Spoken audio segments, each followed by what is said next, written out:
Hello and welcome to February 25th, where we're reading Leviticus 26 and 27. And with these chapters, the dreaded book of Leviticus, the dreaded book of the law, it finally comes to an end. Now, hopefully, you can see it's not as bad as you often think it is, and it's not as dry and as uninteresting as you maybe thought it was before reading this.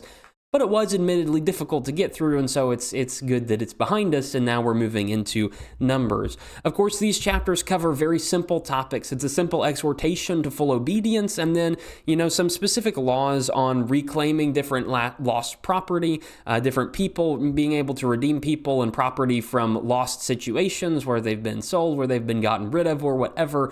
God provides salvation even for those who have been given away. It's a very quick and easy end to what has been a very dense section of reading, and so it's nice to have that kind of a break. And before we get into Numbers starting tomorrow, if you want a more detailed breakdown of what's in each of the chapters, well, it's not that complicated. Most of 26 deals with a lot of blessings that God promises.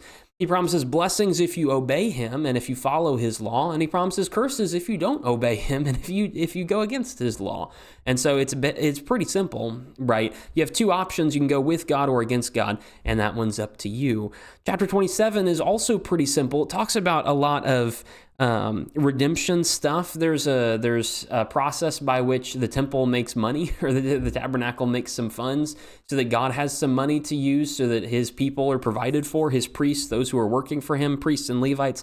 They have some sort of cash flow. There's also a process by which you can redeem things, redeeming people, redeeming property.